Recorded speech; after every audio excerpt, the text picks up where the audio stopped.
So still a chance for Adelaide if they're good enough, but 10-17, as Russell said, bad kicking, and that's bad footy. It's a cliche, I know, but it really fits the bill here today.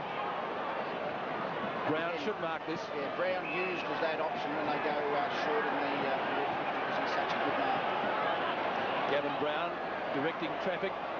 Here's the skipper. Thought about going short again to right. He's got Watson on offer, close to the boundary line further up. That's where he's kicked it. In fact, a little bit further inboard than there. Pittman was there with Francis, and Collingwood players able to tie it up again. Still 2.5 minutes remaining. That's plenty of time. So they need 2 scoring shots, Adelaide, to tie it, at least. 2 goals, of course, but they'll throw it up. The ground must be pretty heavy there. Wren knocks it away. Almost holding the ball. Vardy under pressure. Jarman, who's been strangely quiet of late. Stanfield nearly caught. Edwards, hand pass to James. James goes at goal, and he has slotted it, I think. What in the goal umpire? Yes, sirree. It nearly hit the post. And Brett Jones has made it a very interesting ball game. 1 point the difference, 2 minutes left in the match. Well, again, it's been an amazing game. I mean, they've just peppered away the Crows and had trouble scoring, but they just keep the pressure on. 1 point with 2 minutes to go. So the game, anything could happen. James, he just squeezed the ball in, could have straightened up a bit more, just got it in. So the Crows have kept coming, but Collingwood have been able to answer it up to this point. I think the Adelaide Crows have only led at one stage during this game, so whichever way it goes, it's been a pretty tough game. Great game. Wren over the top of Munkhorst to Jarman, back to Wren with quick hands.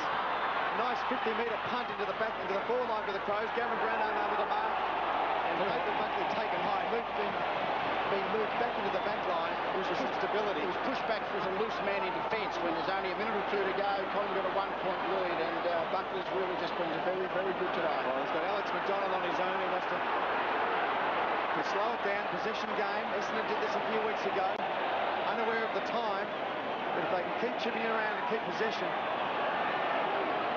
run the clock down. Graham Wright, a wayward kick from Burns. Wright going in short to Wild, slowly creeping up and gaining territory. Left half back for Collingwood, in between half back and wing, back to Burns. They've got about 5 or 6 possessions, short kicks.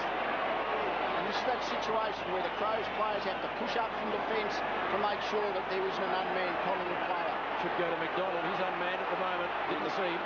Final minute of the game. Burns decides no other options but to go long. Big Munkhorst, excellent stuff. Here we go, holding the face monkey.